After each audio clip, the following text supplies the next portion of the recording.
Punishment without trial, बिना सुनवाई के सजा, यह है नया नॉर्मल। नमस्कार दोस्तों, मैं आपकी दोस्त भाषा, आप देख रहे हैं बेबाक भाषा पे दो टूक कार्यक्रम। भारतीय लोकतंत्र का यह टेस्ट केस है और इस बार फिर भारतीय लोकतंत्र इस केस में हार गया है। 5 साल से ट्रायल नहीं, फिर भी जमानत नहीं। 2020 दिल्ली हिंसा के मामले में गिरफ्तार इन 9 लोगों को दिल्ली हाई कोर्ट ने जमानत देने से इनकार कर दिया और इस तरह से एक नए अघोषित नियम पर मुहर लगा दी, ठप्पा लगा दिया दिल्ली हाई कोर्ट ने कि देश में कुछ लोगों के लिए जेल ही नियम है। जमानत अपवाद है या तकरीबन असंभव है जमानत मिलना। इस तरह से उमर खालिद, गुलफिशा फातिमा, शर्जिल इमाम, खालिद सैफी, मीरान हैदर, शिफा उर रहमान, अतार खान, मोहम्मद सलीम खान, शादाब अहमद जेल में ही रहेंगे। ऐसा तकरीबन तय ही माना जा रहा था या यूं ही तय माना जाता रहेगा कि इन लोगों की जगह मोदी जी के नए भारत में जेल ही है, जमानत नहीं मिलेगी इन्हें। क्योंकि इन लोगों को जमानत मिलने का मतलब होता कि देश भर में मुसलमानों के खिलाफ जो अभियान, जो नैरेटिव चलाया जा रहा है, वह नैरेटिव हार जाता, डिफीट हो जाता। इसी ढंग से हमें दिल्ली हाई कोर्ट का यह फैसला दिखाई दे रहा है। दिल्ली हाई कोर्ट के जस्टिस नवीन चावला और जस्टिस शैलेंद्र कौर की बेंच ने यह फैसला 2 सितंबर 2025 यानी आज सुनाया। वैसे अदालत ने 10 जुलाई को फैसला सुरक्षित रख लिया था। क्या विडंबना है, क्या आयरनी है। क्या इसी अदालत ने जुलाई में कहा था कि 700 गवाह हैं, कितने समय तक एक इंसान को जेल में रखा जा सकता है। इंग्लिश में कहा था with 700 witnesses how much time can a person be kept inside.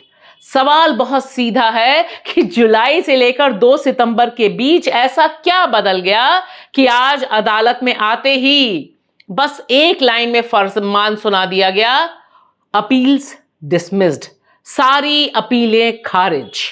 Delhi high court ने खारिज क्या किया? ये जो फरमान है ये दरअसल सारे कानूनी नियमों, सुप्रीम कोर्ट के तमाम ऑब्जर्वेशन फैसलों के खिलाफ है।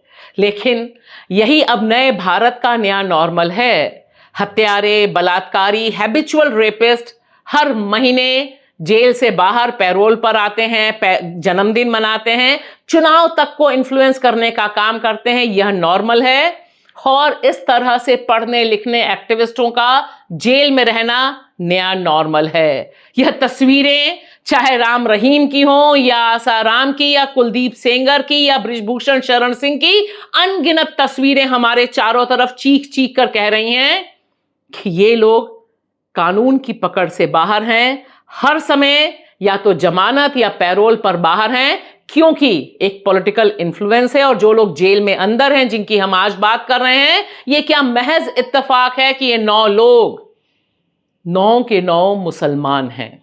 क्या ये महज इत्तेफाक है? आपको भी ऐसा लगता है कि ये जो लोग जिन्हें अभी तक जमानत तक नहीं मिली है, इनका मुसलमान होना सिर्फ एक कोइंसिडेंस है? यहां यह बात भी याद रखिए कि 2020 दिल्ली दंगे में सबसे ज्यादा घर जले, सबसे ज्यादा मारे गए वह मुसलमान हैं जो जेल में बंद हैं। दरअसल वे नागरिकता संशोधन कानून के खिलाफ जो आंदोलन चल रहा था, उस आंदोलन का हिस्सा रहे हैं। और याद रहे, ये वही हिंसा का दौर है 2020, जिस समय भारतीय जनता पार्टी का नेता और वर्तमान में जो दिल्ली के कानून मंत्री हैं कपिल मिश्रा साहब, वह भड़काऊ भाषण, गोली मारो सालों को, देश के गद्दारों को जैसा प्रोवोकेटिव नारा लगाने के विवाद में घिरे थे। लेकिन इन अदालतों की हिम्मत नहीं हुई कि उनके खिलाफ कोई सख्त कार्रवाई हो। यहां तक कि सुप्रीम कोर्ट के रिटायर्ड जज जस्टिस लोकूर ने हाल ही में प्रकाशित एक किताब में लिखे लेख में बताया है कि किस तरह से कपिल मिश्रा के खिलाफ सख्त फैसला सुनवाने की कीमत उस समय दिल्ली हाई कोर्ट के जज एस मुरलीधर को अपने तबादले के रूप में चुकानी पड़ी थी। यह क्या महज इत्तेफाक है जो हम सारे सवाल उठा रहे हैं? और देखिए, दिल्ली हाई कोर्ट ने जो जमानत नहीं दी है, इस पर वरिष्ठ वकील वृंदा ग्रोवर ने बहुत सख्त ऐतराज जताया है। एक्स प्लेटफॉर्म पर लिखा है, Endless incarceration, not just chilling effect, it's a killing machine. It kills freedom, liberties, and citizenship. Pre-trial incarceration is a wrong sanctioned by law and upheld by court. वरिष्ठ वकील प्रशांत भूषण ने इसे एक ऐसा फैसला बताया है जिसका दाग कभी नहीं मिटाया जा सकेगा. This denial of bail by Delhi High Court after 5 years of incarceration without trial is not just mockery of justice, but will also go down in history as an unerasable blot on the record of these judges. Pathetic. कानूनी मामलों के जानकार, लगातार उस पर report करने वाले सौरव दास इसे शर्मनाक बताते हैं. कहते हैं, literally gasped when Justice Shailendra Kumar pronounced all appeals dismissed. The persons have been in jail for 5 years.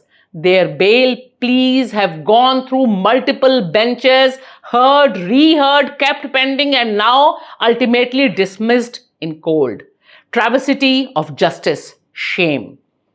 यहां मैं एक बात का उल्लेख जरूर करना चाहूंगी कि यह जो पूरा मामला है, जो दिल्ली हाई कोर्ट ने अभी जमानत देने से मना किया है, इससे पहले भी जो पूरी प्रक्रिया जिस ओर सौरव दास इशारा कर रहे हैं, वह अपने आप में एक दूसरी कहानी है कि कितने बेंचेस के पास यह मामला गया, लेकिन किसी की भी हिम्मत नहीं हुई सुनवाई करने की. अलग अलग बेंचेस हुई हैं, कहानी बहुत लंबी है. कानूनविद गौतम भाटिया कहते हैं कि यह कानूनी अन्याय है. हाल के समय में अब तक का सबसे भयानक कानूनी अन्याय, इसे गौरव भाटिया कहते हैं. One of the worst judicial injustices in recent history, now perpetuated for indefinitely longer. The cases against these people are built on the foundation of smoke to justify their imprisonment without trial for 5+ years. On each occasion, courts' judgments lack all reason. और अंत में यह सुन लीजिए, जिस तरह से यह video Umar Khalid का दोबारा वायरल है, जहां वो बात कर रहे हैं कि तुम नफरत फैलाओगे और हम मोहब्बत फैलाएंगे. हम हिंसा का जवाब हिंसा से नहीं देंगे, हम नफरत का जवाब नफरत से नहीं देंगे. अगर वो नफरतें फैलाएंगे तो हम उसका जवाब प्यार से देंगे. और अंत में दिल्ली विश्वविद्यालय के प्राध्यापक प्रोफेसर अपूर्वानंद के शब्दों में कहूं तो, well done lordships, how could you be a just exception. Milord सही किया. जब सारा सिस्टम ही बैठ रहा हो तो भला आप क्यों अपवाद रहेंगे, है ना. इन 9 लोगों का जेल में बंद रहना इसलिए जरूरी है, जमानत मिलने से कौन खतरे में पड़ जाएगा. अब यह एक ऐसा सच है जो दरअसल किसी से भी छुपा हुआ नहीं है. और देखिए, जेल में बंद गुलफिशा फातिमा उनकी कविता हमसे, आपसे, लोकतंत्र से पूछ रही है, सुनो फैज, क्या तुम्हें पता है तुम्हारे और हमारे इंतजार में क्या फर्क है. बेजबान अब्र नहीं बताता कुछ, जब मैं पूछती हूं ऐसे कितने मौसम और, जाने कितने मौसम और. शुक्रिया.